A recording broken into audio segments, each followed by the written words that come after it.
No clues. I remember the day like yesterday. It was a crisp autumn morning with a lot of leaves in the air. It was November, and I was just 9 years old. I was happy. It was Saturday. My mom had to run some errands, and my dad was at work on a Saturday. I had to take care of my 1-year-old twin sisters, so did my older sister. I was the only boy child, and I grew out of Blue's Clues when I was 4, 'cause for some reason I thought it was too girly. It was only 2001, so I wasn't really surprised of my 15-year-old sister suggesting a Blue's Clues VHS.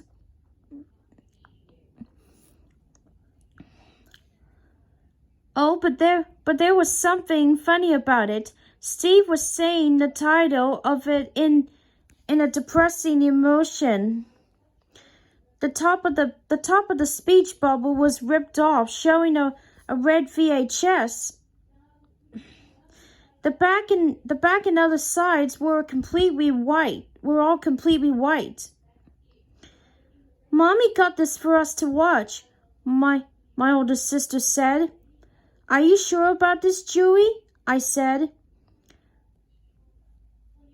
Don't worry, I got all of our backs if there's something wrong, Johnny, my older sister Julie replied. Julie popped the VHS into the player, where the coming soon to video cassette was supposed to be was just a timer for when the feature presentation was coming on. It kept shooting to static most of the time. Instead of the Paramount feature presentation that I expected, like on all of my Rugrats VHS tapes, instead it was just the 1995 Paramount Mountain sitting there, motionless. Julie and I talked with each other, thinking about this VHS was just a special. About 20 seconds waiting, a weird Nick Jr. logo came on. The Nick was just walking in a straight motion, with the Jr. following along. This was silent, and it went on for 10 seconds. My little twin sisters were getting tired. We stopped the VHS and put the twins. Their names are Danielle and Hannah, in their cribs. Julia and I wanted to see why this VHS was so weird. As we got back to the family room, the VHS said play in the top left corner. We didn't even touch play. Anyway, we kept watching. The Nick Jr. logo was still going, and for 20 seconds.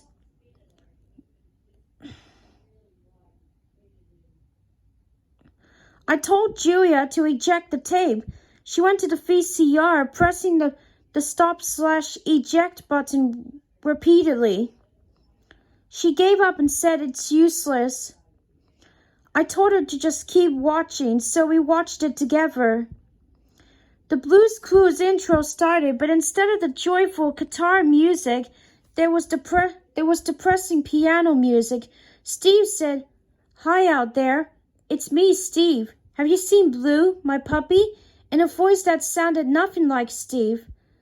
A shock of static jolted across the screen.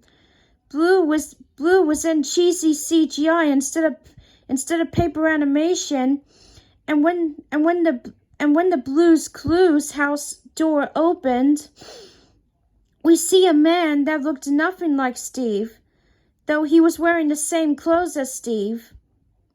Then the TV bursted with static, and when the episode came back on, Steve was back to normal.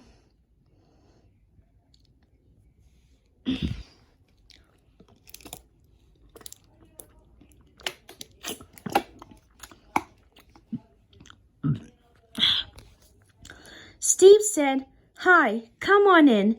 Today, we won't play Blue's Clues." The background kid said, in a confused voice, "Why not?" The scene shot up tiny burst of static, reviewing a grotesque corpse of Blue. Blue was on her back with her intestines tied around her. Her eyes were popped out of her sockets, revealing green CGI eyes. I almost threw up, but I held in my puke. Julia was not even sickened by this. That's because she has a thick stomach. It cut back to Steve. Steve was smiling very big at a rate where CGI wasn't that realistic. With effects in 2001, Steve said, "You kids will learn about death." The TV turned to static for a boring 2 minutes. Julia and I talked about this was actually made by Paramount. Julia called 911 and she told me that the line was cut. We had to watch the whole thing then.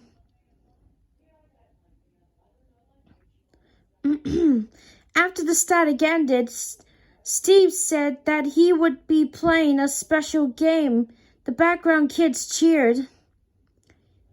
He went to side table drawer. Side table said, Blue's Clues, I'm so X. A loud gunshot rang. The screen changed to black, and Steve laughed in a soft voice. After the screen faded back, we see Mr. Salt with red bloody eyes, and Mrs. Pepper with white eyes and sharp teeth.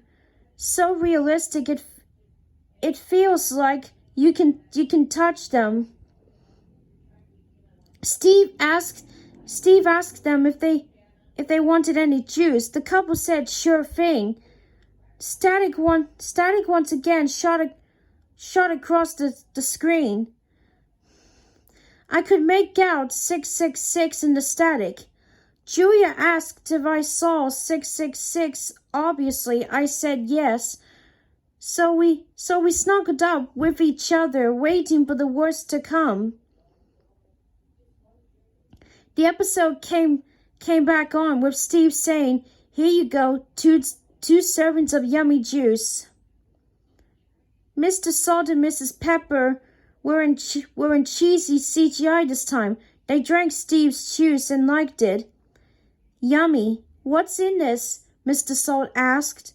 "Cyanide and poison, of course," replied Steve. "What?" Mrs. Pepper shrieked. Suddenly the two were coughing up salt and pepper out of their bottles. Instantly, instead of blood, Julia and I watched in horror as the two live inanimate objects suffered to meet their fate. Then after all the shakers were dead, Steve skedoodled into the picture frame and put both Felt's friends into a wooden boat, which there was a gloom of lava. But as the felt friends got into the boat that was on the lava, the boat burned and the felt friends burned to death, and Steve was happy. Then he skedaddled back. Steve was satisfied of his accomplishment. He kept going. Shovel and Pail were in the backyard, and they looked sad, and all they were doing was staring at a live action clock that resembled tickety-tock. Shovel said in a 5-year-old boy's voice, "Poor tickety-tock." Pail said in a 5-year-old girl's voice, I miss Periwinkle." Steve came and said in an old man's voice, "And you're next." "No!" the shovel and Pail said. Steve closed his eyes for 3 seconds and opened them, revealing bloodshot eyes. Shovel and Pail screamed and ran from the so-called Steve. Steve sang "Ring Around the Rosie" in a creepy little girl's voice. He found Pail and grabbed her by the handle. Pail was blood curdling. Pail was blood curdling, screaming as blood shot all over the place. Shovel started crying to his sister's death and sprinted away. Shovel started running to the front yard where he found Mailbox. Shovel told Mailbox to run, but Mailbox said he couldn't. He was stuck to the ground. The voice of Mailbox sounded like Steve for some reason. Shovel whispered to himself, "I'm coming with you, Pail." Steve came and said, "Hello, little yellow shovel. Want to play?" Shovel answered, "Okay." Steve shoved Shovel into Mailbox's mouth, with Mailbox's mouth closed around Shovel's neck, with Steve holding Mailbox's mouth closed. When the two died, Steve sprinted in the house with static jolting around again for 1 minute. After the static was all gone, we saw Steve and Slippery Soap. Slippery was blindfolded. "Are you ready for your present, Slippery?" Steve asked, all fake happy. Soapy said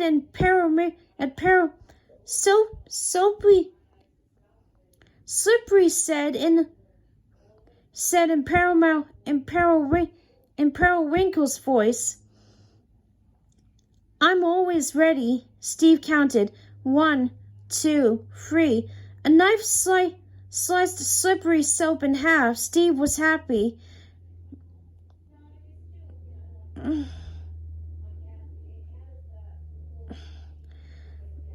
"Steve, Satan is my king. I must kill myself to make him happy," Steve said. Suddenly the screen turned black and a rope sound came out of the blue.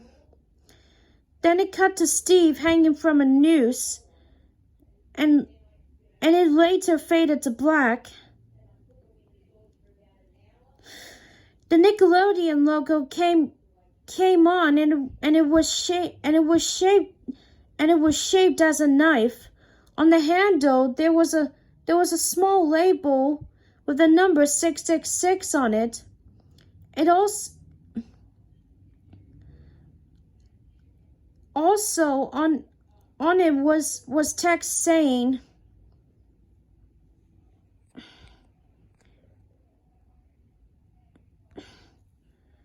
something. Julia told me it was Morse code.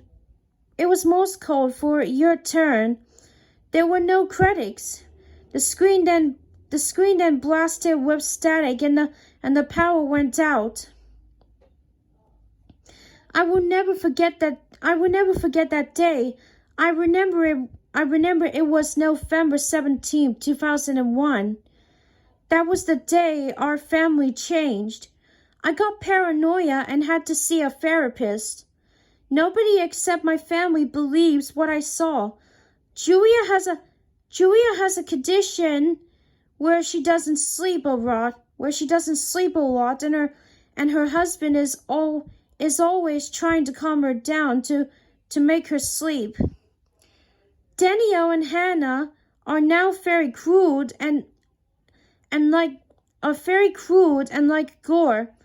They are mean to certain people. My mom is always depressed and hates her job. She wants to be at home and cry all day. My dad got into a car accident on his way to work. He is now in a wheelchair and can't walk. I wish this never happened. The VHS got smashed to bits by Julia. That Blue's Clues VHS is why my family is like this. At least it's gone now. I call that VHS Blue's Clues, no clues.